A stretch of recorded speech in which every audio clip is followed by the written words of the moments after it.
සාවධානව හොඳින් අහන්න.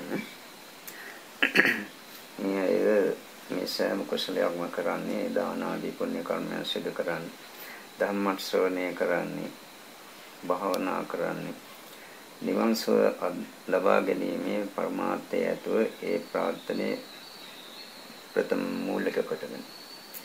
ඒකට නිවන් සුව ලැබීමට නම් අනිවාර්යයෙන්ම කෙනෙකු විසින් පංචස්කන්ධ ලෝකයේ යථා තත්ත්වය යථා පරිදිම අවබෝධ කර ගන්නටම ඕන. එසේ නොවන කෙනෙකුට නිවන් ලැබීමට තනොන් සුදුසු මට්ටමකට තමාගේ සිත දියුණු වෙලා නැති නිසා නිවන් ලබා ගැනීම, නිවන් අවබෝධ කර ගැනීම අපහසු කාර්යයක් වෙනවා.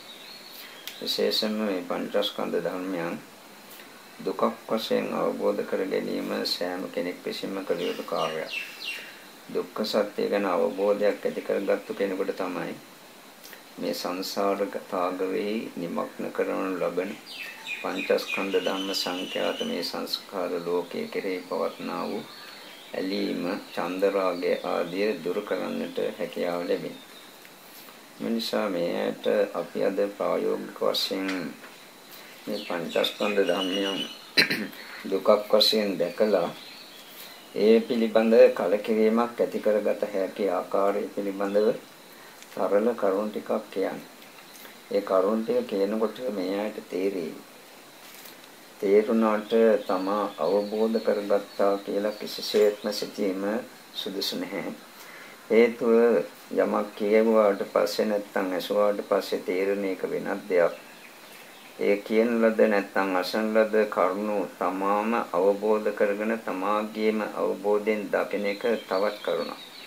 මේ අවබෝධයේ ඇති අඩුපාඩු තිබෙන තාක්කල් කොතෙක් ධම්ම ශ්‍රවණය කරලා තිබුණත් කොතෙක් බහම් පොත්පත් කියවුවත් ඒ තුළින් නිවන් ලබා ගැනීම පහසු කාර්යයක් වන්නේ නැහැ. මේ නිසා ඒ අවබෝධය ඇති කරගත යුතුයි. තමන්ගේ රූපස්කන්ධය අරගෙන මේ රූපස්කන්ධය තුළින් කොයිතරම්නම් දුකක් මේ දක්වා තමාට අත්දකින්නට සිදු වුණාද කියලා තමා මේ දක්වා විඳින ලද දුක හේතු කරගෙන ඒක පාදක කරගෙන ඒ පිළිබඳ අවබෝධයක් පළමුවෙන් ඇති කරගන්නට ඕන. ඒ වගේම අතීත සංසාරයේ ඒ බහවල ඉපදුනාට පසු රූපස්කන්ධය සහිත භවයක ඉපදුනා නම් ඒ රූපස්කන්ධ තුළින් තමාට කොයිතරම්නම් දුකක් ගැහැටක් පීඩාවක් කරදරයක් ලබා දුන්නාද කියන කරුණක් තේරුම් ගන්නට ඕන. දැන් අතීතයේ දෙසට අපි සිත යොමු කළොත් එම අතීත සංසාරයේ මෙතකේ කියා සීමා කරන්නට බැරි තරම් අති දීර්ඝ කාල පරිච්ඡේදයක් අනමතග්ග සංසාරයක්. මේ සංසාරයේ පුරා අපි නොයිපදුණු ස්ථානයක් තියෙනවා නම් තිබෙන්නේ සුද්ධාවාස බ්‍රහ්ම ලෝක පහ පමණයි. ඒ සුද්ධාවාස බ්‍රහ්ම ලෝක පහ ඇර අනිත් ලෝකේ සෑම තැනකම අපි ඉපදිලා තියෙනවා. අරූපාවචර බ්‍රහ්ම ලෝක වල පවා ඉපදිලා තියෙනවා. නමුත් අපිට ඒවෙන් දුක කෙලවර කරන්නට කිසිසේත්ම හැකියාවක් ලැබුණේ නැහැ. අදත් අපි දුක් විඳිනවා. බ්‍රහ්ම ලෝක වල සෑම බ්‍රහ්ම ලෝකයකම ඉපදිලා තියෙනවා. සුද්ධාවාස පහ ඇර අනිත් සෑම බ්‍රහ්ම ලෝකයක ඉපදුනත් ඒක තුලින් අපට කවදාවත් දුක නිම කරන්නට හැකියාවක් ලැබුණේ නැහැ. අදත් අපට දුක් විඳින්නට සිදු වෙනවා. මේ පංචස්කන්ධ ධර්මයන් තිබෙන තාක්කල් අනාගතයේ දුක් විඳින්නට සිදු වෙනවා.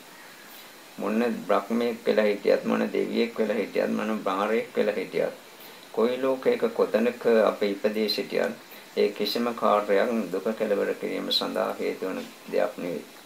අපි විවිධ ආගම් අදහමින් විවිධ දෘෂ්ටි වල එල්බගෙන විවිධාකාරයෙන් භාවනා ක්‍රම අනන්තවත් සංසාරයේ කරලා තියෙනවා. සමහරට අභිඥා පවා උපදවන අහසින් ගිය අය සිටිනවා. එසේ නොගිය කෙනෙක් සිටිනවා නම් ඒ තාමත්ම කලාතුරකින් විරල සිද්ධියක් වේ. නැත්තම් නොයෙක් ආකාර ඉද්ධි අභිඥා සහිතව අපි කටයුතු කරලා තියෙනවා අතීත භවවලදී. ඒ කිසිවකින් අපගේ සංසාර ගමන කොට කරගන්නට හැකියාවක් ලැබුණෙත් නැහැ.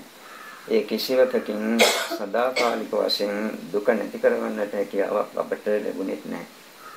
දුක නැති කරගන්නට නම් එකම මාර්ගයයි තිබෙන්නේ. දුක අවබෝධ කරගෙන දුක නැති කිරීම සඳහා අවශ්‍ය වෙන මාර්ගය වඩලා නිරෝධ සත්‍ය සාක්ෂාත් කරලා ඉරිනම් පාන්නට ඕන දුක නැති කරන්නට. එතන තමයි ස්ත්‍රී වශයෙන් සදාකාලික වශයෙන් දුක නැති කරන ස්ථානය. වෙන කොයි ආකාරයකින්වත් සදාකාලික වශයෙන් දුක නැති කරන්නට බෑ. අතීත සංසාරයේ රූපස්කන්ධ ආරම්භ බැලුවොත් එහෙම ඒ රූපස්කන්ධ ඒ බහවල ඇති වුණු රූපස්කන්ධ නඩත්තු කරන්නට අපි කොච්චර දුකක් වින්දාද? ආරක්ෂා කරන්නට කොච්චර දුකක් වින්දාද? කොච්චර නඩත්තු කළත් ආරක්ෂා කළත් ඒ රූපස්කන්ධ තුළින් Tamanට පුරිතරන්නම් දුකක් පීඩාවක් විඳින්නට සිදු වුණාද කියන කරුණ තමාම අවබෝධ කරගත යුතුයි. අපායවල ඉපදිච්ච වාර ගන්න මෙතකයි කියන්නට බෑ. ඒවැයි විඳින ලද දුකත් මෙතකයි කියන්නට බෑ. බුදුරජාණන් වහන්සේ බාලපඬිත සූත්‍ර, දේවදූත සූත්‍ර වැනි සූත්‍රවල දක්වලා තියෙන අපායේ තියෙන විශාල දුක්ඛ ස්කන්ධය පිළිබඳව මට මහණෙනි උපමාවකින්වත් ඒක දක්වන්නට බෑ කියලා. ඒ තරම් දරුණු දුක් අපාවල විඳලා තියෙනවා. සමහර විට කල්ප ගණන්, බුද්ධාන්තර ගණන්, අසංඛ්‍ය ගණන් අවුරුදු ඒ අපාවල අපිට ඇහිලා තියෙනවා. ඒ මේ පුදුනාට පසුව චවින් පිඩහියති, මස්සම් පිඩහියති, නහාරුම් පිඩහියති, අට්ඨේනපි සම්පදූපායන්ති ආදී වශයෙන් අට්ඨේනපි සම්පදූපායති ආදී වශයෙන් බුදුරජාණන් වහන්සේ දක්වලා තිබෙනවා. අම පිච්චිලා කර වෙලා යනවා. මස් සම්පූර්ණයෙන් පිච්චි යනවා. නහර අලු වෙලා යනවා. ඇටකටු වලින් දුම විහිදෙනවා. වත්ච්ච යකඩකින් දුම විහිදෙන්නාසේ. එවැනි දුකක් ඇති වුණත් මැරෙන්නේ නැචතාව කාලං කරෝති යාවන තම්පාපම් බ්‍යන්ති හෝති. ඒ අපායේ ඉපදීමට හේතුපාදකෝ අකුසල කර්ම ශක්තිය තිබෙන තාක්කල් මැරෙන්නේ නැවත උපදිනවා. මැරුණත් නැවත එතනම උපදිනවා. මැරෙන්නේ ඒකෙම දුක් විඳ ඉන්නට සිදු වෙනවා. එහෙම ඉන්න කාලය පෑදාවල් කියලා වෙනසක් නැහැ. එක තප්පරයක් අස්සපක් නැහැ. මුළු කාල පරිච්ඡේද තුළම ඒකාන්ත දුක්ඛයක් අපට අත්දකින්නට සිදු වුණා. පිපාසයි කියලා හිතනකොට ලෝහ ගුලි කටට වක් කරන බව දක්වන. බඩගිනි කියලා කියනකොට ලෝහ ගුලි කටට දාන බවයි දක්වන. ඒ ආකාරයෙන් ඒ නරකාදී වල ඉපදුනාට පස්සේ ඒ රූපස්කන්ධ තුළින් කොයිතරම්නම් දුකක්, ගැහැටක්, පීඩාවක්, කරදරයක් අපි අත්දැකලා තියෙනවද? කොයිතරම් කාල පරිච්ඡේදයක් පුරා මෙලෙස දුක් අපි අත්දැක්කද කියන කරුණ Tamanට පෙනී යන්නට ඕන. එහෙම පෙනී යනකොට Tamanට තේරෙනවා යම්කිසි ආකාරයකින් අතීත බහුලදී විඳින දුක ගැන සාමාන්‍ය වැටහීමක්වත් ඇතිවන බව. ඒ තරම් දුකක් විඳිනා ඒ ශරීර පවත්වාගෙන ගියත් නිර්සතුන් ඒ අපායේ ඉන්න සත්‍යයන් ඒ ශරීරයට ආශා කළා. ඒ ශරීරය පවත්වාගෙන යන්නට ඇලුම් කළා. ඒක මගේ කියලා හිතුවා. ඒ තරම් දරුණු දුකක් ලබා දෙන දෙයක් ඒ ආකාරයෙන් වැරදි ආකාරයෙන් ග්‍රහණය කරන විට ඒ අයගේ සිත් තුළ ක්‍රියාත්මක වන්නේ අනිකෂාවක් නෙවෙයි, නොදන්නාකම අවිද්‍යාව. പ്രേත ලෝකවල එහෙම ඉපදුනා නම් අපි ඉපදිලා තියෙන අනන්ත වාර ගණන් පොළවේ වැලි කට ගන්නට වැඩි ප්‍රමාණයක් പ്രേත වෙලා ඉපදිලා තිබෙනවා. ඔය ලක්ෂණ සංයුත්තේ සූත්‍ර රාශියක මුගලන් මහරහතන් වහන්සේ විසින් දකින්න ලද പ്രേතයන් ගැන බුදුරජාණන් වහන්සේට කරුණු විස්තර කළාට පසුව බුදුරජාණන් වහන්සේ ප්‍රකාශ කොට වදාරනවා මමත් ওই ප්‍රේතයෝ දැක්කා. නමුත් මෙවැනි සත්‍ය ලෝකේ ඉන්නවද කියලා මම කිව්වොත් එහෙම ලෝක සත්‍යයක් පිළිගන්නේ. නමුත් මම දැන් ඔබ සාක්ෂියක් වශයෙන් මේක දැකලා කියන නිසා මමත් ඒ ප්‍රේතයන් දැක්කා. මෙන්න මේ කර්ම කරලයි ඒ ප්‍රේතෝ ඒ தත්ත්වයටපත් උනේ කියලා ඒ කර්මය පවා බුදුහාමුදුරුවෝ ප්‍රකාශ කරලා තියෙනවා. එක් අවස්ථාවකදී එක ප්‍රේතෙක් හිටියා. කුළු ගෙඩි 60ක් නිරන්තරයෙන් ඔළුවට වැදිනවා. ඔළුව කුඩු පට්ටම් වෙලා මරණයටපත් වෙනවා. ඔළුව නැත්තටම නැතිලා යනවා. ආයෙත් ඔළුව කර්ම ශක්තිය තුලින් ඇති වෙනවා. ආයෙත් කවුරුත් ගහනව නෙවෙයි, කුළු ගෙඩි 60ක් නිරන්තරයෙන් ඔළුවට වදිනවා. මේ පුද්ගලයා කැටපෝල් එකක් අරගෙන පොඩි ගලක් කියලා ඒ කැටපෝල් එකකින් විදින්නට පුළුවන්කම තියෙන. ඒ කැටපෝල් එකකින් වෙදලා තියෙන්නේ පසේ බුදු කෙනෙකුගේ හිසට. එක සැරේයි විද්දේ ඉතා සුළු කැටපොලයකින් බෙදින්නට පනන් තරම් සුළු වූ ගල් කැටයකින් වෙද්දී නමුත් බුද්ධාන්තර ගණන් අදත් වූ ඒ ආකාරයෙන් කුළු ගෙඩි 60ක් කුළුවට වැඩි වැඩි පිච්චෙනවා දැවෙනවා මහා විශාල දුකක් අත්දැකෙන. සමහර ප්‍රේතයන් ඉන්නවා අපි මෙහෙම දුක් විඳලා තියෙන බවයි තේරුම් ගන්නට ඕනේ මේවා කියනකොට. සමහර ප්‍රේතයෝ ඉන්නවා අසීතු වලවල ඉරිලා ගිනිගෙන දැවෙන එකක් ඇතිව විහිේ කෑග ගහ ඉන්න ප්‍රේතයෝ. ඒ අය කරපු කර්මත් බුදුහාමුදුරුවෝ දක්වලා තියෙනවා. සමහර ප්‍රේතයෝ ඉන්නවා 60 සැකිල්ලක් විතරයි තියෙන්නේ. ඒ ඇට කෑලි කඩ කඩ කනවා වෙන සත්‍යෝ කෑග ගහ දුක් විඳින ප්‍රේතයෝ සිටිනවා. සමහර ප්‍රේතයන්ගේ හිස නැහැ. නහසේ ඇස් දෙක වාගේ දේවල් පපුවේ තියෙන. සමහර ප්‍රේතයන්ගේ පිටහම සම්පූර්ණයෙන්ම නැහැ. වෙනත් විවිධ සත්ත්වෝ ඇවිල්ලා කොට කොට ඒ මස්සාදී ඉරිලා කනවා බොහෝ දුක් විඳිනවා. සමහර ප්‍රේතයෝ ඉන්නවා ගිනිගෙන දැවෙන සිවුරු පාත්‍ර දරාගෙන මුළු ශරීරේනොත් ගින්දර පිට වෙනවා. ඒ සිවුරු වලිනුත් පාත්‍ර වලිනුත් ගින්දර පිට වෙනවා. වැරදි ආකාර මහානදම් පොරපු ශ්‍රමණ අයටයි ඒ දේශෙදි වෙලා තියෙන්නේ. සාමණේර හරි සාමණේරි හරි භික්ෂුවක් හරි භික්ෂුණියක් හරි කවරෙකුට හරි මේ විදිහට ලක්කන සංකේතයේ මහා සූත්‍ර රාශියක මේ ප්‍රේතයන් විඳපු දුක දක්වනවා. විඳින දුක පිපාසිතව අවුරුදු 50 60 100 නෙවෙයි බුද්ධාන්තර ගණන් තිස්සේ දුක් විඳ කන්නට දෙයක් නැතුව සමහරට සෙම්සිටි ටිකක් සොයසය ඇවිදිනවා. කලාතුරකින් ඒවා ගන්නට නැමිනකොට කොන්ද දෙකට කැඩිලා මැරෙනවා. ආයෙ නැවත උපදිනවා. ආයෙත් සොයසය යනවා. එහෙම අනන්ත දුක් විඳ. සමහරට ප්‍රේතයන්ගේ ඇඟෙන් මතුවෙන රෝම ඒ අයගේම ඇඟවල කැපි කැපි යන තියුණු ආයුධ වගේ ක්‍රියාත්මක වන ආකාරයේ ඒ ලක්ෂණ සංවත සූත්‍රයේ දැක්වෙන සමහර සූත්‍රවල දක්වා තිබෙනවා. සමහර ප්‍රේතයන්ගේ ඇඟවල වලට ඒ තමන්ගේ ඇඟේම තියෙන ලෝභම යකඩ උල් වලින් අනින්නාසේ ඉහළට ගොස් ඇවිල්ලා වැදිලා මහා විශාල දුක් විඳිනවා. ඉතින් මේ ආකාරයෙන් සංසාරයේ කොයිතරම්නම් දරුණු දුකක් අපි ප්‍රේත වෙලා ඉපදිලා තිබුණ විට අත්දැක්කාද කියන කරුණ Tamanට පේන්නට ඕන. ඒතා විශාල දුකක් අත්දගෙන ඒ ප්‍රේතයෝ ඒ ශරීරයට ඇලුම් කරනවා. ඒ ශරීරය පවත්වාගෙන යන්න ආශා කරනවා. ඒ ශරීරය මමය කියලා හිතනවා, මගේය කියලා හිතනවා. අපිත් එහෙම හිතුවා, එහෙම ක්‍රියා කළා අතීත භවවල. ත්‍රිසන් ලෝකයේ එහෙම ඉපදුනා නම් ඉපදිච්ච වාර ගන්න කියන්නට බෑ. නොඉපදුණු ත්‍රිසන් සත්‍යයක් වශයෙන් අහවල් සතයි කියලා අපිට දක්වන්නට බෑ. අපි එහෙම සෑම සත්ත්ව ලෝකයේ සෑම ත්‍රිසන් සතෙක්ම වෙලා ඉපදිලා තියෙනවා. මේ අය දන්නවා ත්‍රිසන් ලෝකයේ සත්ත්වෝ විදින දුක්. සමහරට හරකුන් වශයෙන් ඉපදුනාට පස්සේ රත් වෙච්ච යකඩ දාලා යම්වඩු ගහලා කියනවා කියලා පුච්චන්න. සමහර විට ඒ පිරිමි හරකුන්ගේ තමා රැටකටු කුඩු කරනවා. අතිශයින් දරුණු දුක් විඳින්නට සිදු වෙනවා. නාස් විඳිනවා කියලා. සමහර විට මරණයට ඇදගෙන යන්නේ බොහෝ කෑ ගහද්දී කරගන්න කියා ගන්නට දෙයක් නැතුව. මරණ බව දන්නවා, මැරෙන්න ගෙනියන බව, මරන්නට ගෙනියන බවක් දන්නවා. දැනගත්තත් කර කියා ගන්නට දෙයක් නැහැ. කර්ම විපාක ශක්තියෙන් පළ දෙන නිසා අනන්ත අප්‍රමාණ කාලයක් අපි ඔලෙස හරකුන් වෙලා දුක් විඳලා තියෙනවා. එක හරකෙක් වෙලා අපි හරකුන් වෙලා බෙල්ල කපනකොට ගිය ලේ ප්‍රමාණය එකතු කළා නම් මහා සාගරයේ ජලයට වඩා ඒ ලේ අධිකයි කියලා බුදුහාමුදුරුවෝ දක්වන්නේ.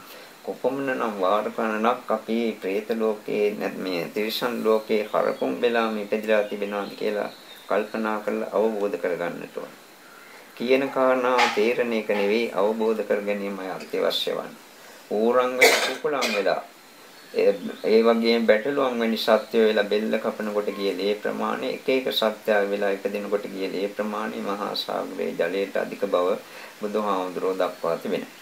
එතකොට සමහර මේ තිරිසන් සත්ත්වය ඉන්නෝ අනිත් සත්ත්වයන්ගේ ගොදුරු බවට පත් වෙනවා. කොච්චර බයෙන් දුවගෙන ගියත් බේරෙන්නට ඉතාමත්ම කලාතුරකින් ලැබෙන්නේ.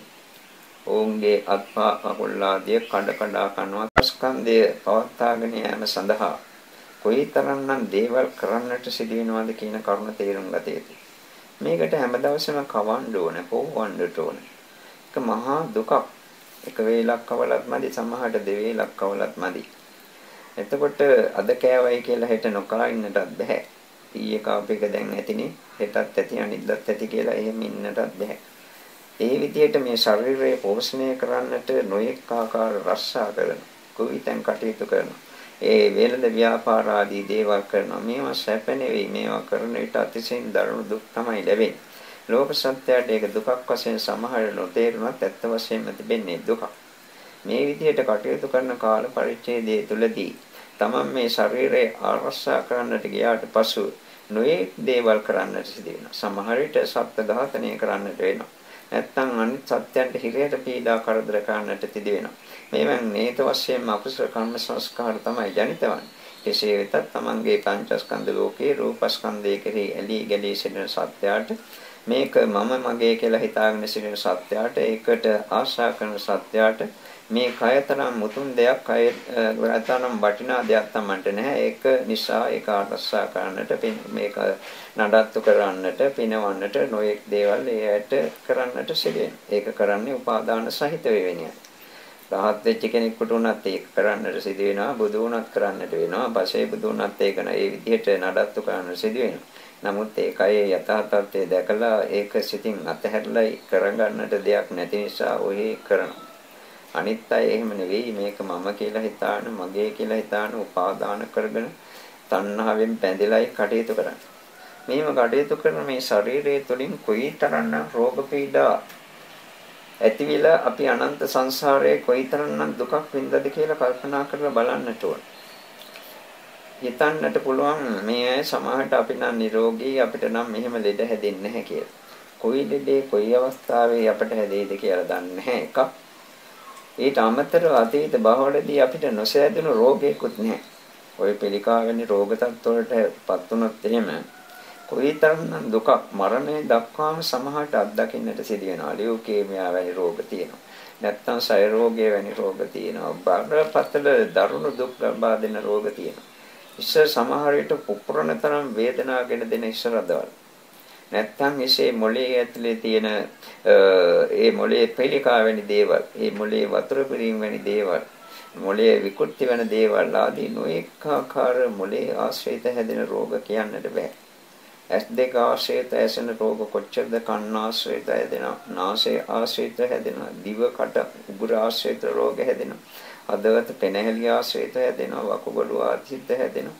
ඒ වගේම උදර කොටසේ සෑම ඉන්ද්‍රිය කොටසක් ආශ්‍රිතව විවිධ රෝග පීඩා හැදෙනවා. මේවා නිසා අපිට අතීත සංසාරයේ විඳින්නට සිදු දුක මෙතකයි කියා සීමා කරන්නට බැරි බව තේරුම් ගන්නට ඕන. ඒ වගේම මේ ජීවිතයේදී නොඑක ආකාර අනාගතයේදී රෝග පීඩා වලට බඳුන් වෙලා දුක් විඳින්නට සිදුවිය හැකි බව තේරුම් ගත යුතුයි. මේ ශරීරය සමහර විට විවිධාකාර අනතුරු වලට ලක් වීම නිසා කැඩෙනවා, බිඳෙනවා. සමහරට ඇටකටු කුඩු වෙනවා, ඇටකටු පනිනවා. සමහර ඇටකටු පුපුරනවා. බොහෝ බලවත් දුක් විඳින්නට සිදු වෙනවා. සමහර සොරොන්ගේ සතරංගෙන් ගුටි බැට කන්නට සිදු වෙනවා. සමහර විට මැසි මදුරු වදුරු ආදී නිසා නොයෙක් දරුණු පීඩා ඇති වෙනවා. දැන් කාලේ ඔය අලුතෙන් හැදීගෙන පැතිරී යන විවිධ මදුරුන් නිසා ඇති වෙන රෝග ගැන කල්පනා කරන කොයිතරම්නම් දරුණු දුකක් ඒ ඇයට විඳින්නට සිදු වෙනවාද කියලා බලන්න. දැන් ඩෙන්ගු මදුරුවෙක් ගෑවට පස්සේ ඇති වෙන වේදනාව අතිශයින් දරුණු බවයි කියන්නේ. චිකන් ගුන්යා වැනි රෝගයක් හැදුනාට පස්සේ අවුරුදු ගාණක් තිස්සේ රෝගේ සුව වුණත් ඒකේ තියෙන වෛරස් ගතිය තිබීම නිසා විවිධ ආබාධ ඊට පස්ව නැවත ඇති වෙනවා. විවිධාකාර අමනුෂ්‍ය වදුරු සමහර විට මේ ජීවිතයේදී සමහර අයට අත්දකින්නට සිදු වෙනවා. මේ ජීවිතේ අත්දැකේ නැතත් අතීත බහවලදී අපි අමනුෂ්‍ය වදුරු වලට ලක් වෙලා විඳින දුක මෙතකයි කියන්නට බෑ. ඒ වගේම මේ ශාරීරික ව්‍යාධි දුක පමණක් නෙවෙයි ජරා දුකටත් අනිවාර්යයෙන්මපත් වෙනවා. ජරාවටපත් වෙච්චි බොහෝ වයසට ගිය ලෙඩුන් නැත්තම් ඒ ජරාවටපත් වූ අය විඳින දුක මේ අය සමහර විට දැකලා ඇති. මේ ආකාරයෙන් ජරා දුක් සමහරට අවුරුදු 10 15 20 ඊටත් වැඩි කාලයක් පුරා අතිශයින්ම දුක් විඳින්මින් පවත්වාගෙන යමින් ඒ ශරීරවලටම ආශා කරමින් ඒකම මගේ කියලා හිතමින් ඒකම ප්‍රාර්ථනා කරමින් ඒ ජරා දුක අත්දකින පුද්ගලයෝ කටයුතු කරන ආකාරය දැක්කාට පසුව මේ ඇයටම තේරුම් ගන්නට පුළුවන් ශක්තිය ලැබෙන්නට ඕනේ. අපිත් මෙහෙම තමයි අතීත සංසාරේ කොයිතරම්නම් දුකක් ගැහැටක් විඳලා තියෙනවද කියලා. මේ ශරීරය තුළින් අවුවෙන් දුක් ලැබෙනවා, වැස්සෙන් දුක් ලැබෙනවා, සීතලෙන් දුක් ලැබෙනවා. සමහරට උෂ්ණාදී ඉවසන්නට බැරුව සමහර විදේශීය රටවල, ඉන්දියාවෙනි රටවල සත්වෝ මැරි වැටෙනවා. මිනිස්සුયો මැරිලා වැටෙනවා. සමහර විට අධික සීතල උසලන්නට නැහැ වුණාට පසු බටහිර ලෝකයේ සමහර රටවල සත්වෝ මැරෙනවා, මිනිස්සුયો මැරෙනවා. සීතල උෂ්ණේ එතරම් දරුණුයි. ඉතින් මේ විදිහට මේ ශරීරය තුළින් ඇතිවෙන අනන්ත ප්‍රමාණ දුක ගැන Tamanට තේරුම් ගන්නට පුළුවන් ශක්තියක් තිබෙන්නට ඕන. එහෙම තේරෙනකොට මේක මහා දුක් ගොලියක්, දුක්ඛ කන්දයක් කියලා Tamanටම අවබෝධ වී පෙනී ආයිතුයි. ඒ පෙන්වොත් වෙන පමණයි මේ දුක ගැන Tamanට අවබෝධයක් ඇති කරගන්නට පුළුවන් වන්නේ. ඊළඟට බලන්නට ඕන මේ අතීත සංසාරයේ විඳින ලද දුක අපි එකතු කරලා ගැලුවොත් එහෙම ඒ දුක කොච්චරද කියලා. දුකක් ඇති වෙච්ච ගමන් ඒ දුක නැති වෙනවා, වෙන දුකක් ඇති වෙනවා, ඒ දුකක් නැති වෙනවා. ඒකයි දුකේ ස්වરૂපේ. නමුත් අපි අතීත සංසාරේ පුරා විඳින ලද දුක ඒක රාශී කරලා අපි බැලුවොත් එහෙම මේ විශ්වයේම ඉඩමදී ඒ අපි විඳින ලද දුක තබන්නට. ඊටත් වඩා විශාල දුකක් අපේ සංසාරයේ විඳලා තියෙනවා. මේ තරම් දරුණු දුක් ලබා දෙන මේ රූපස්කන්ධය මම කියලා හිතුවනම් ඒක තමාගේ සිතේ තියෙන විශාල මෝඩකමක්.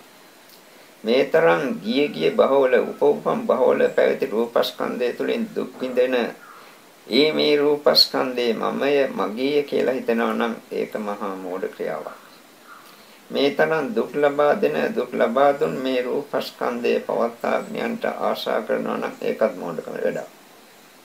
මේ දුක්ඛස්කන්ධේ නැවත නැවත උපදවා ගන්නට යම් කිසි කෙනෙක් ප්‍රාර්ථනා කරනවා නම් අපේක්ෂාවක් තියෙනවා නම් ඒකත් මහා විශාල මොඩ වැඩක්.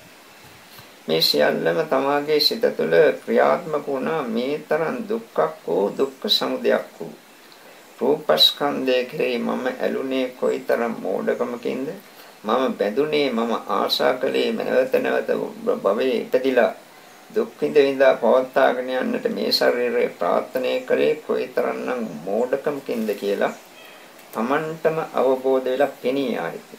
එහෙම පෙනෙනකොට ශරීරයේ අතීත සංසාරයේ විඳින දුක ගැන Tamanට අවබෝධ වෙන විට මේ පංචස්කන්ධ ධර්මයන්ගේ රූපස්කන්ධේ පරමාණුක තරම්වත් රූප කොටසක් ලෝකයේ කිසිම තැනක පවතිනවා නම් එතන පවතින්නේ දුකක්. ඒක නිසා මේ රූපස්කන්ධේ පරමාණුක පමණ රූප කොටසක්වත් ලෝකයේ කිසිම තැනක නොපැවතිය යුතුයි, නොඉපදෙන්නට සුදුසු නැහැ කියන කරුණ තමාටම අවබෝධ වී පෙනී යනවා නම් දුක ගැන තරමක් දුරට රූපස්කන්ධයේ දුක ගැන තරමක් දුරට තමාට අවබෝධ නා කියලා හිතන්නට පුළුවන්.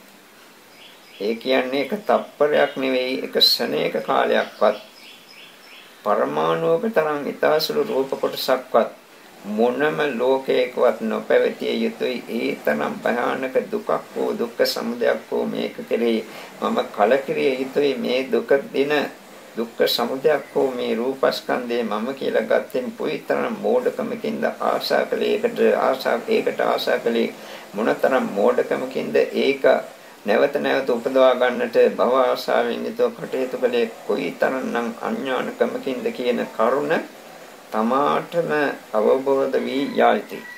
මේ අවබෝධය කෙනෙකුට ඇති කර දෙන්නට බෑ. තමාගේ සිත තුළින් ඇති වී පැන නැගිය යුතු කරුණ. ඒක වෙනත් කෙනෙකුට බලෙන් පොවන්නට පුළුවන් දෙයක්, ඇති කර දෙන්නට පුළුවන් දෙයක් නෙවෙයි. බුදු කෙනෙකුටවත් ඒක කරන්නට බෑ. තමාගේ නුවණින්, තමාගේ අවබෝධයෙන් ඒක දැකිය යුතුයි. මේ තරම් දරුණු දුක් ලබා දෙන රූපස්කන්ධයේ තුලින් මේ විශාල දුක් අපි අත්දැක්කේ වේදනාස්කන්ධයේ ක්‍රියාත්මක වීම නිසා. මේ වේදනාස්කන්ධයට බොහෝ දෙනෙක් ඇලෙනවා. සුඛ වේදනාවට ඇලෙනවා, දුක් වේදනාවට ගැටෙනවා, අවිද්‍යාවෙන් මෝඩකමින් යුතුව කටයුතු කරනවා උපේක්ෂා වේදනාව කෙරේ. අතීත සංසාරයේ මේ ආකාරයෙන් විඳින ලද දුක එකතු කළා නම් තබන්නට මේ විශ්වවත් ඉඩමදී කියන ප්‍රකාශය මා කලින් කියවා මේ අවංකව හදවතින්ම මේ කියන්නේ. මේ තරම් දරුණු දුක් ගෙනත් දීපු මේ වේදනා ස්කන්ධය කෙරෙහි කුයිතරම්නම් කලකිරිය යුතුද කියන කරුණ Tamanට එතකොට තේරෙනවා. ඊතාසුළු සුඛ වේදනාවක් ලැබුණා විය හැකියි. ඒකත් ඇත්ත වශයෙන්ම සුඛයක් කියලා හිතපු විපරීත සංඥාව තුළින් තමා අත්දැක්කා විනා සත්‍ය වශයෙන් අත්දකින්න ලද සැපක් නෙවෙයි. ඒ සැපේට ඇලීම නිසා නැවත නැවත සංසාර දුකට විඳලා දුකටපත් වෙලා අනන්ත ප්‍රමාණ කාලයක් සංසාර දුක විඳා. එතකොට මේ දුක් වේදනාව කෙරේ අතිශයින්ම කලකිරිනවා පමණක් නෙවෙයි මේ සැප වේදනාව කෙරෙහි පවා අතිශයින්ම කලකිරෙනවා. මේ සැප වේදනාව මම විඳිනවත් නෙවෙයි, මගේ සැප වේදනාවකුත් නෙවෙයි, මේක සම වේලාවෙම පවතින සැප වේදනාවකුත් නෙවෙයි. දැන් ඇතිලා දැන් පැවතිලා දැන් නැතිලා යන මේ වේදනා මාත්‍රයක්. ඒකට ඇලිලා බැඳිලා ආශා කරලා ඒ වේදනාව නැවත නැවත උපදවා ගන්නට කටයුතු කර නොඑක් කර්ම සංස්කාර රැස් කරගෙන සංසාරේ මේතනම් දීර්ඝ කාලයක් පුරා අපි විඳින ලද දුක Tamanටම අවබෝධ වෙලා පෙනෙනවා නම් මේ සුඛ වේදනාව කෙරෙහි ඇලෙනවා නෙවෙයි, සුඛ වේදනාව තරම් පියවිය යුතු දෙයක් තවත් මේ ලෝකේ නැහැ කියලා Tamanටම අවබෝධ වී යනවා. ඒකයි බුදුරජාණන් වහන්සේ විසින් වදාළන්නේ බාහිතබ්බම් වික්ඛවේ ඒතස්ස සුඛ වේදන ප්‍රකාශ වේදනායි කියලා දැක්කේ. ඒ සුඛ වේදනාව කෙරෙහි ඔය වැස්සේ දෙමන එළියට සුඛ වේදනාව කෙරෙහි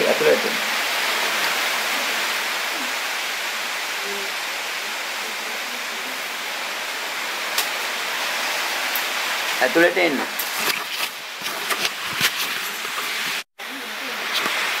හොඳයි. එතකොට මේ ආකාරයෙන් මේ දුක් වේදනාව ගැන අවබෝධයක් ඇති වෙන විට තමන් යම්කිසි සුඛ වේදනාවක් විඳා නම් මේ සුඛ වේදනාවට ආශා කිරීම නිසා සංසාර දුක් මේ ආකාරයෙන් ඇති කර දුන්නා කියන කරුණක් අවබෝධ වෙන විට මේ සුඛ වේදනාවට පියවිය යුතුයි, මේකට ආශා කරනවා නෙවෙයි, මේක කෙරෙහි කලකිරිය යුතුයි කියන හැඟීමයි තමාගේ සිත තුළ ඇතිවන්නේ. තමන් අතීත සංසාරයේ මේ ආකාරයෙන් දෙකින ලද දුක ගැන මන අවබෝධයක් ඇති වෙනකොට වේදනා ස්කන්ධය කෙරෙහි සුඛ වේදනාව කෙරෙහි මොනම ආකාරයකින් රාගානුසයක්වත් තබාගත යුතු නැහැ.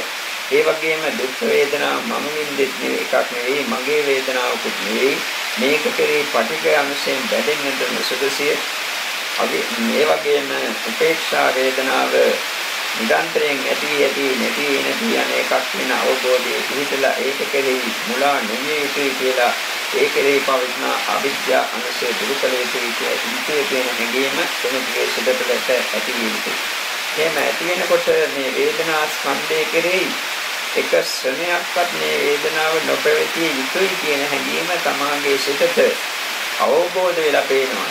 එකම සුඛ වේදනාවක්වත් දුක් වේදනාවක්වත් නිදහස් වේදනාවක්වත් එක ශ්‍රණයක්වත් නොපැවතිය යුතුයි කියන හැඟීම අවබෝධය Tamanට වැටහෙනවා නම් වේදනා ස්කන්ධය ගැන, වේදනා ස්කන්ධයේ දුක ගැන Tamanට තරමක් දුරට අවබෝධ වුණා කියලා සෑහීමකට පත්වන්නට පුළුවන්. එසේ නැති සත්‍යෝ මේ සුඛ වේදනාවට ඇලෙනවා, දුක් වේදනාවට ගැටෙනවා, ඒකම නැවත නැවත උපදවා ගන්නට උත්සාහ කරනවා.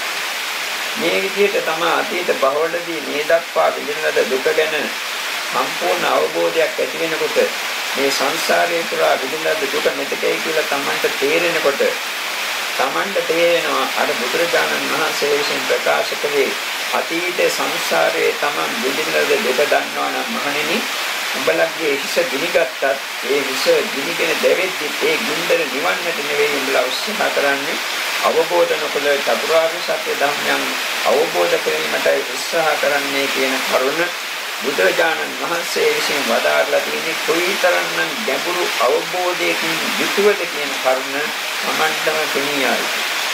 මේ ධර්මයේ අහනකොට තමන්ටම අවබෝධ වෙන්නේ නැති අය විසින් ඒවා වචන මාත්‍ර වලට පමණ සීමා කරනවා. ඒ ඇයට නිවන් ලබන්නට බෑ. ඒක නිසා මේ ආකාරයෙන් තමන්ට වේදනා ස්කන්ධයේ යථා තත්ත්වය අවබෝධ වෙලා වේදනා ස්කන්ධය කෙරෙහි උතුම්ම කලකිරීමක් ඇති වේ යුතුයි. වේදනාව කෙරෙහි තියෙන ආශාව සම්පූර්ණයෙන්ම නැති විය යුතුයි. මේ වේදනාව එක ස්නේහයක්වත් නොපැවතිය යුතු ධර්මයක් කියන හැඟීමයි Tamanට ඇතිවන්නට ඕනේ. මේ තරම් දරුණු දුක් වේදනා ගෙන දුන්න මේ වේදනාවට මං ඇරුණේ කොයිතරම් මෝඩකමකින්ද, මේ වේදනාව මම්මගේ කියලා ගත්තේ කොයිතරම් මෝඩකමකින්ද කියලා තේරුම් ගන්නට ඕනේ. එදා Tamanගේ රූපස්කන්ධය තුළින් විවිධ වේදනා දුක් ගෙන දෙන විට ඒකට ඇලිලා ඒ වේදනාව ගෙන දෙන සත්‍යයන් කෙරෙහි නොඑක ආකාරයෙන් විරුද්ධ වෙලා කටයුතු කළා වෙන්නට පුළුවන්. කටයුතු කළා.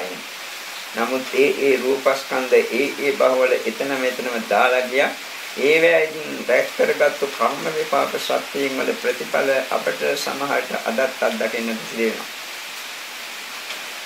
මේ කය ස්ත්‍රියක් විසින් හරි පුරුෂයෙක් විසින් අත්තරලා යන්නේ කියන කරුණ බුදුහාමුදුරුවෝ දක්වා ඇතිදියා. Tamanට තේරෙන්නට ඕනේ ඒක බව. එහෙම තේරෙනකොට මේ වේදනා ස්කන්ධය කෙරෙහි මොන්නම ආකාරයේ කොයිතරම් උසස් වේදනාවක් අත්දැක්කා. ධ්‍යාන සෝයක් වේවා, ඵල සංවස්සෝයක් වේවා මොකක්ද? දිව්‍ය බ්‍රහ්මසෝ ගැන කතා කරන්නට දෙයක් නැහැ. ඒ ගැන කීවාට පසු මම කියන්නේ නිවන්සෝ ගැන නැත්තම් ධ්‍යානසෝ ගැන කතා කරනකොට දිව්‍ය ලෝක සත්‍ය ගැන කියන්නට දෙයක් ඇත්තෙම නැහැ. ඒවා පවා ඇති වෙනවා, පැවතෙනවා, නැති වෙනවා. සංස්කාර ධර්ම මාත්‍රයක් පමණයි. තමා අත්දකින්නවා නෙවෙයි, තමාගේ එකක් නෙවෙයි. වේදනාව ඇති වෙලා නැතිලා ගියාට පස්සේ ඉතිරි වෙච්ච දෙයක් නෑ. මේ කොයි වේදනාව ඇති වෙලා නැතිලා ගියත් මේකේ හේතුඵල මත ක්‍රියාත්මක වන්නේ ධර්මයන්ගේ ඇතිවීම නැතිවීම තුළින් මට ඇතිවන යහපත කුමක්ද කියන අවබෝධය Tamanට තේරෙනවා. එහෙම තේරෙනකොට තමන්ගේ ප්‍රඥාවෙන් දකින්නේ තමාගේ අවිද්‍යාව. අවිද්‍යාව දැකිය යුතු වන්නේ ප්‍රඥාවෙන්, අවිද්‍යාව ක්‍රියාත්මක වන්නේ තමාගේ සිත තුළ. මේ ආකාරයෙන් රූපස්කන්ධයත් වේදනාස්කන්ධයත් දකින්නකොට තමන්ට තේරෙන්නට ඕන ඇහැට රූප පෙන්නලා ලෝක සත්‍යෝ දස්සන රූප වලට ඇරෙනවා, අපේ රූප වලට ගැටෙනවා, මඳහත් රූප වලට මෝඩකමින් විතර රැවටෙනවා, සමහරට ඇලිලා නොඑක ආකාර කායික වාචික මානසික ක්‍රියා කරනවා, ගැටිලා කායික වාචික මානසික ක්‍රියා කරනවා, අකුසල සංස්කාර රැස් කරනවා, කුසල සංස්කාර රැස් කරනවා. නාසයට ගඳ සුවඳ ඇහුණාමත් එහෙමයි. දිවට රස ආවුණාන් පස්සෙත් නොඑක ආකාර ක්‍රියාත්මක කරන චිත්ත ක්‍රියාත්මක වන ආකාරය මෙයයි තේරුම් ගන්නට. ඒ දිව පිනවන්න සමහරට සත්ත්ව ඝාතන කරනවා, හොරකම් කරනවා, නොඑක් දේවල් කරනවා. කන පිනවන්නට නැත්තම් කනට ඇහෙන ශබ්ද කෙරෙහි ගැටුණාට පස්සේ කරන කායික වාචික මානසික ක්‍රියා කෙලවරක් නෑ. කය පිනවන්නට කය තුලින් සතුටක් අත්දකින්න ලෝක සත්‍ය නොකරන දෙයක් නෑ.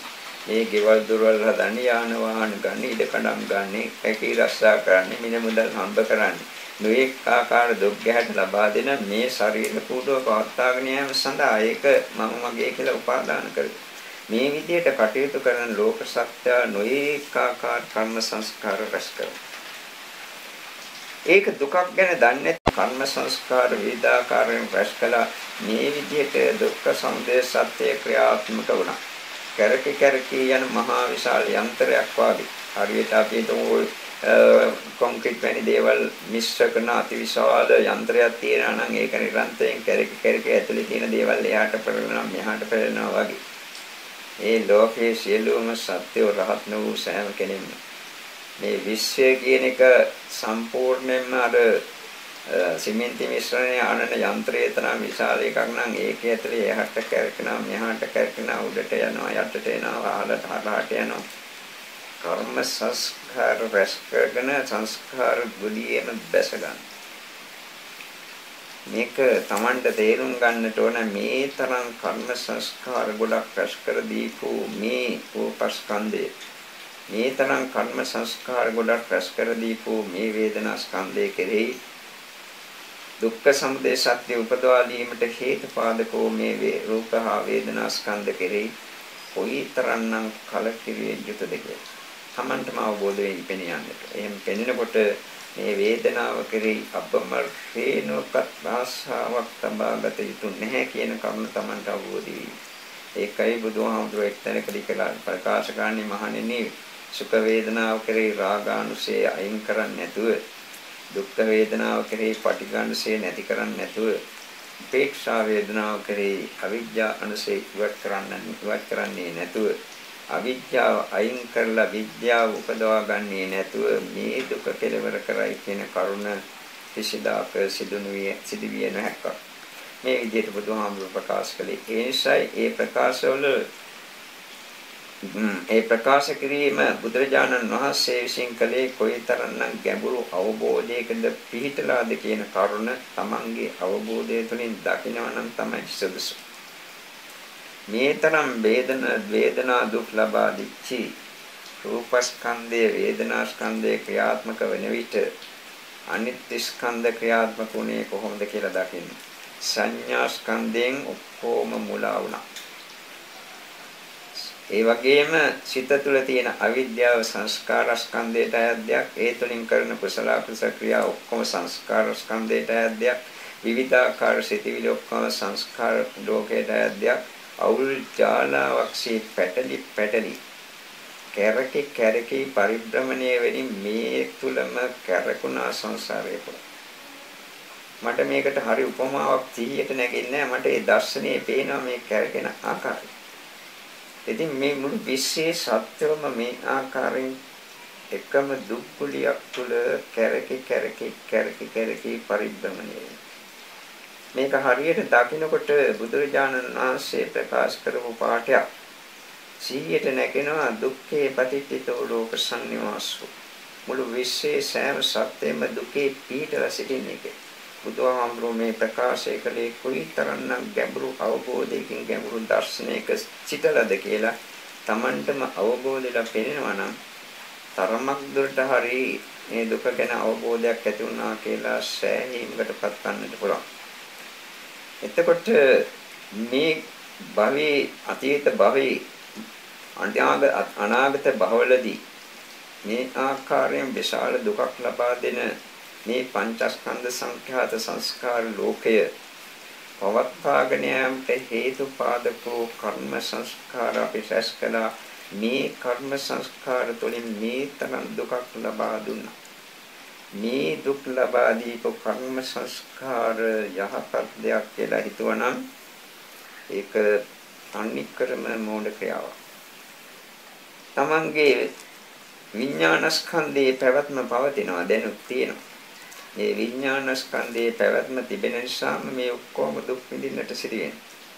මේ විඥානස්කන්ධයේ පහළ වීමට හේතුපාදක උනේ අර කියන ලද ආකාරයෙන් රැස් කරන ලද කර්ම ශක්තිය. මේ ආත්මේ මරණ අවස්ථාවේදී මේවා මම කියලා හිතුවා.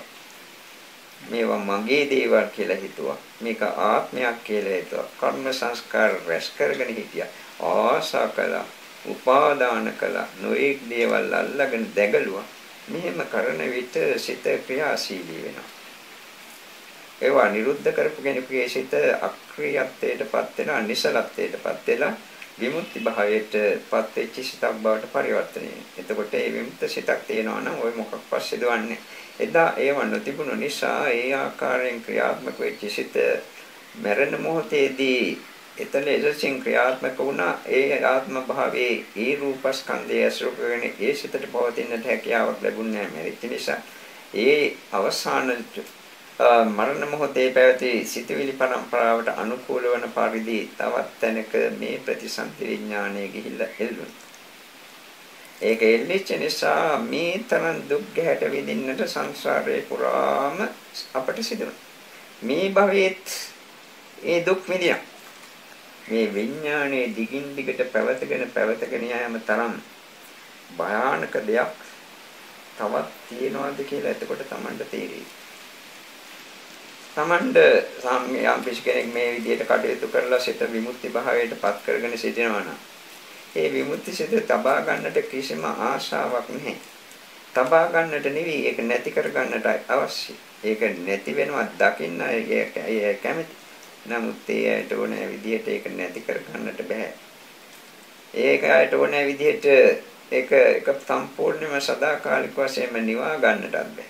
අනාත්මයක් වශයෙන් ක්‍රියාත්මක වන මේ සිතේ පැවැත්ම ප්‍රතිසන්දි විඥානයේ වශයෙන් පැවති කර්ම විපාක සත්‍ය තුළින් දිගින් දිගටම මේ ජීවිතේ මරණ තෙක්ම පවතිනවා. ඒ නිසාම මේ දුක් විඳින්නට සිදුවෙනවා. සංසාරේ පුරාම ඔක සිදුවන. මෙතනින් මැරෙනකොට සිත තව තැනක උපදිනවා. කොයි ලෝකේ ඉපදිනවා? දෙවියෙක් වුණත්, බ්‍රහ්මයෙක් වුණත්, මාරයෙක් වුණත්, සුද්ධාවාසයක ඉපදිනවා. අරූපාවචර ලෝකයක ඉපදුනත් ඒ සිත මම කියලා ගත්තා මෝඩකමට, මගේ කියලා ගන්නවා මෝඩකමට. ඒ සිතට ආශා කරනවා ඒක ආත්මීය සංකල්පයකින් යුතුව ග්‍රහණය කරනවා. මේ ආකාරයෙන් කටයුතු කරන විට මුළු ලෝකයේ සෑම සත්‍යයක්ම දුක ගන්නෙත් නැහැ, දුක්ඛ සමුදය දන්නෙත් නැහැ, නැවත ඉපදීමේ ක්‍රියාදාමයේ දන්නෙත් නැහැ, ඒක නැති වෙන ක්‍රියාදාමය, නැවත ඉපදීම නැති වෙන ක්‍රියාදාමයේ දකින්නටත් බෑ. එම නිසා අවිද්‍යාවෙන් යට වෙලා රහත් වූ සෑම කෙනෙක් අවිද්‍යාය නියුතෝ ලෝකෝ කියලා බුදුහාමුදුරේ ඒක නිසා ප්‍රකාශ කළා. මුළු විශ්වයම අවිද්‍යාවෙන් වැහිලා මහණෙනි. මේවා බුදුරජාණන් වහන්සේ කොයිතරම්නම් ගැඹුරු අවබෝධයකින් අත්දකලාද මේ ප්‍රකාශ කළේ කියලා තමන්ගේ අත්දැකීම තුළින් දකින්නට පුළුවන් නම් අන්න එතකොටයි බුදුහාමුදුරුවෝ කිව්වේ මොනවද කියලා තේරෙන්නේ. වචන නෙවෙයි. ඒකයි මං කිව්වේ මේවා අවබෝධ කරගන්නටයි අවශ්‍ය වන්නේ කියලා තේරුම් ගැනීම නෙවෙයි කියලා. එහෙම වෙනකොට තමන්ට තේරෙනවා මේ විඥාන මාත්‍රය මුළු විශ්වයේ කිසි තැනක කොයි තැනකවත් දිව්‍ය ලෝකයක වේවා, මහා බ්‍රහ්ම ලෝකයක වේවා, සුද්ධාවාසයක වේවා, රූපාවචර ලෝකයක කොයි ලෝකයකවත් කස්සනයක්වත් නොපදිය යුතු තැනක්, නොපැවතිය යුතු දෙයක් කියන හැඟීම තමාට අවබෝධ වී. එම අවබෝධ වෙනකොට මේ විඥානස්කන්ධයේ පැවැත්ම කෙරෙහි අතිශයින්ම කලකිරෙනවා. එම කලකිරෙන පුද්ගලයාට යම් කිසි ධ්‍යාන මට්ටමකට සිතපත් වෙලා සෝයක් ඉදිනවා නම් එතන විඥානස්කන්ධයේ පැවැත්ම තියෙනවා. විඥානස්කන්ධයේ පැවැත්ම දුකේ පැවැත්ම, දුක්ඛ සමුදය සත්‍යයේ පැවැත්ම. යම් කිසි කෙනෙක් මාර්ගඵලයක් ලැබලා ඵල සමවතර සමවදිනා නම් එතන විඥානයේ පැවැත්ම තියෙනවා. එතන දුකක් තියෙන්නේ. එතන දුක්ඛ සමුදයක් තියෙන්නේ. දුක්ඛ නිරෝධය කියලා කියනවා ඇත්ත තමයි. නමුත් ඇතුලින් ක්‍රියාත්මක කරන විඥානස්කන්ධයේ සහිත නාම ධර්මයන්ගේ පැවැත්ම දුක්ඛ සමුදය සත්‍යය සහ දුක්ඛ සත්‍යයේ ක්‍රියාත්මක වීමක් කියලා එවැනි කෙනෙකුට දකින්නට පුළුවන්. මේවා දකින්නට නොහැකි වෙච්ච අවිද්‍යාව Tamanට තේරෙනවා. රූපස්කන්ධයේ කෙරෙහි බැඳුණු අවිද්‍යාව, වේදනාස්කන්ධයේ උපාදාන කරපු අවිද්‍යාව, සංඥා සංකාර කෙරෙහි පැටළුණු අවිද්‍යාව, ඒ වගේම විඥානස්කන්ධයේ කෙරෙහි පැටළුණු අවිද්‍යාව.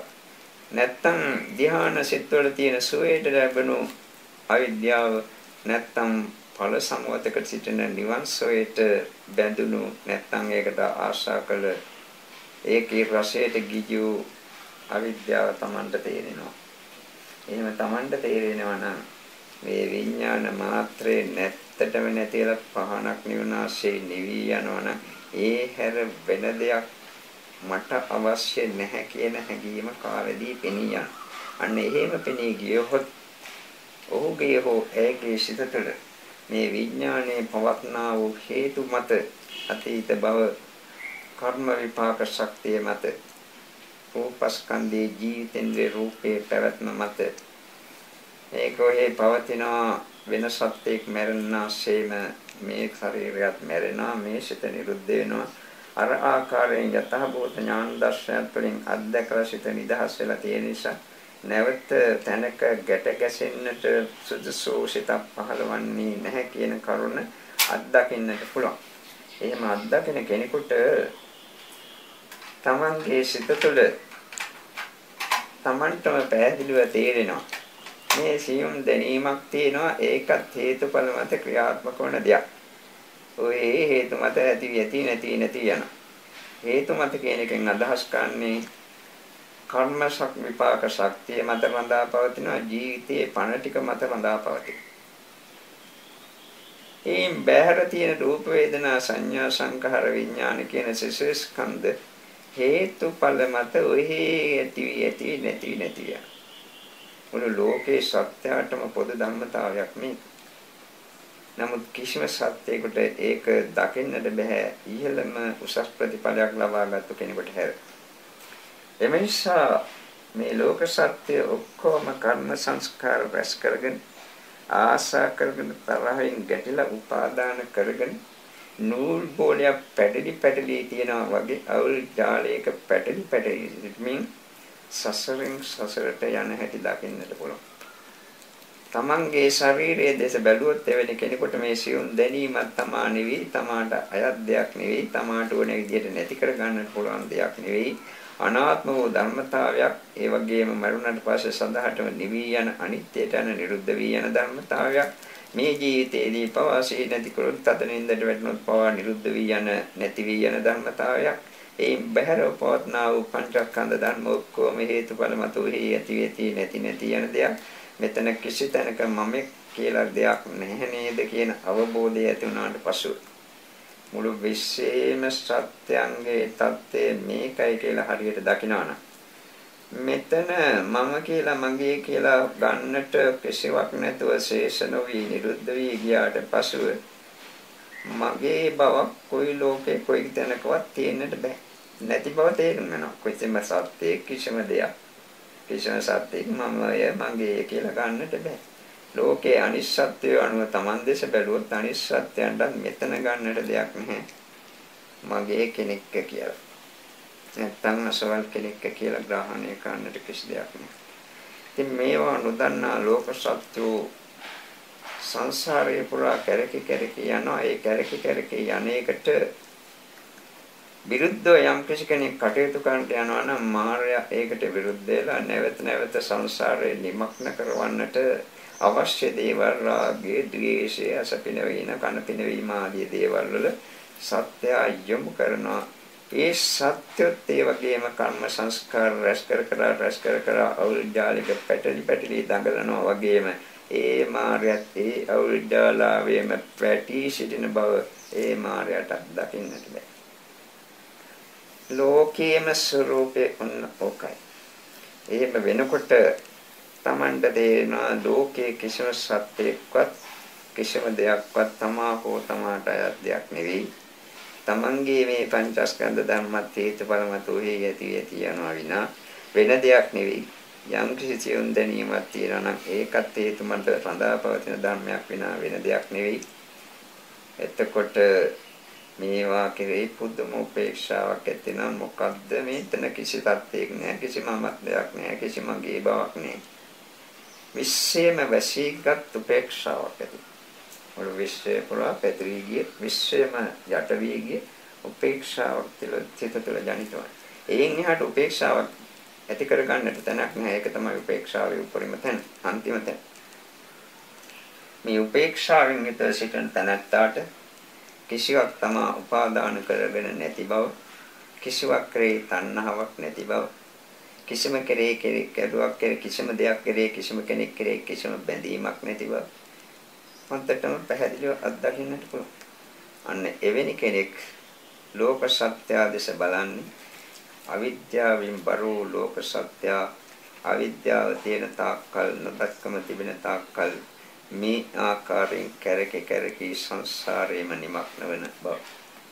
අපිත් ඒ ආකාරයෙන් සංසාරේ පුරා නිමග්න වුණ මෙතන තියෙන්නේ අංකේශාවක් නෙවෙයි මූලික වශයෙන්ම දුක්ඛේ අඥානං කියන අවිද්‍යාව. සම්මා දිට්ඨියේ එක කොටසක්. මේකට සම්මා දිට්ඨිය ගැන දේශනා රාශියක් කරගෙන ආවා. ඒකට මේ දේශනෙත් ඇතුළත් කරගන්න අවිද්‍යාව පත්‍ය සංඛාරා කියලා කියනවා. අවිද්‍යාව නිසා කුසල අකුසල කර්ම සංස්කාර රැස් කරනවා. කර්ම සංස්කාර නිසා නැවත ඉපදී සංසාර දුකටපත් වෙනවා.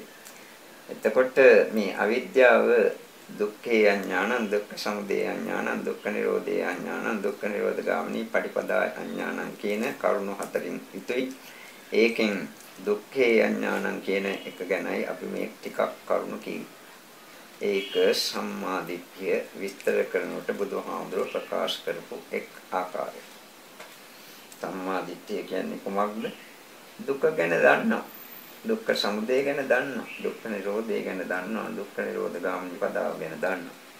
ඒකයි සම්මා දිට්ඨිය. එතකොට ඒ සම්මා දිට්ඨිය තුළින් අපට පුළුවන් සංසාර විමුක්තිය ලබා ගැනීමට. එසේ නැතුව වෙනත් ආකාරයකින් හරි අවබෝධ වලින් තොරව භාවනාවක නිරතුරුවයි කියලා සදාකාලික වශයෙන් ස්ථිර වශයෙන්ම මේ දුක කෙලවර කරන්නට හැකියාවක් ලැබෙන්නේ. ඒක නිසා පංචස්කන්ධ ලෝකයේ යථා තත්ත්වය තමන්ම අවබෝධ කරගන්නට බලන්න. එහෙම අවබෝධ කරගන්නා විට තමන්ගේ ප්‍රඥාවේ මට්ටම යම් තාක්ද තියෙන්නේ ඒ තාක් දුරටයි ඒක දකින්නට පුළුවන්. එහෙම නැතුව ඉහළම අත්දැකීමක් සෑම කෙනෙකුටම ලබන්නට පුළුවන් කියලා හිතන්නට බෑ. එහෙම ලැබෙන්නේ නැහැ. තමන්ගේ ප්‍රඥාව යන්තාක් තියෙනවා නම් ඒ තාක් දුරට දකින්නට පුළුවන් මේවා. මම කියන ලද කරුණු. ඒවා දැක්කොත් විතරයි තමා අවබෝධ කළා වන්නේ. ඇසුවාට නෙවෙයි, ඒක තේරුණාට නෙවෙයි, ඒක මතක තබා ගත්තාට නෙවෙයි, ඒක වෙන කෙනෙකුට කියන්නට පුළුවන් වුණාට නෙවෙයි. අන්න ඒ අවබෝධය ඇති කරගන්න පංචස්කන්ධ ලෝකයේ දුක්ඛ ස්වરૂපය පිළිබඳව. එතකොට මේ දක්වා අපි ප්‍රකාශ කළේ රූපස්කන්ධය තුළේ දුකයි, වේදනාස්කන්ධයේ දුකට ප්‍රධාන අවස්ථාවක් දීලා ඒවා නිසා ක්‍රියාත්මක වූ අනිත් සංඥා සංඛාර විඥාන ස්කන්ධ කියන්ගේ ක්‍රියාත්මක වීම දැකලා මේ දුක කෙරෙහි කලකිරෙන ආකාරය. ඒ දුක කලකිරෙන විට දුක කෙරෙහි කලකිරෙන විට මේවා අතහරින්නට පුළුවන්. නිබ්බින්දන්තෝ විරජ්‍යති විරාගා විමුක්තිති කියන පාඩය. ඒක නිසා බුදුහාමුදුරුවෝ නොඑක් සූත්‍ර කියලා තියෙන කරුණ. කලකිරෙන විට නොයල්ම ඇති වෙනවා. නොයල්ම ඇති වෙනකොට නිදහස් වෙනවා. නිදහස් වුණාට පස්සේ සසර දුක නිවෙනවා. ඒ විදිහට කටයුතු කිරීම තුළින් මේටත් ඒ සම්මාදිට්ඨියට අදාළ කොටස දිනු කරගන්න ලැබිලා නිවනේ සැනසීමට වාසනාව ශක්තිය උදා වේවා කියලා ආශිර්වාදනය කරමු. දෙවියන්ට දැන් පින් දෙමු. ආකාශට්ටාච කියන පාඩේකම ආකාශට්ටාච බුම්මට්ටා දේවා නාගා මහින්దికා ඥාන්තං අනුමෝදිතා.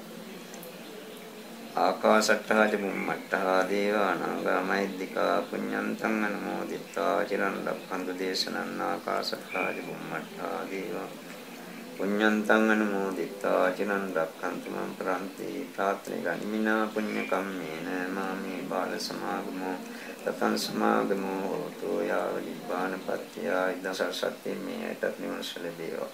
අභිවාදන සීලිස්ස නිච්ඡං වද්ධාපචායනෝ චත්තාරෝ ධම්මා වද්ධන්ති ආයුවන්නෝ සාගාරෝග්‍ය සම්පatti සබ්බ සම්පatti මේවච අතෝ බත්ති වානාසු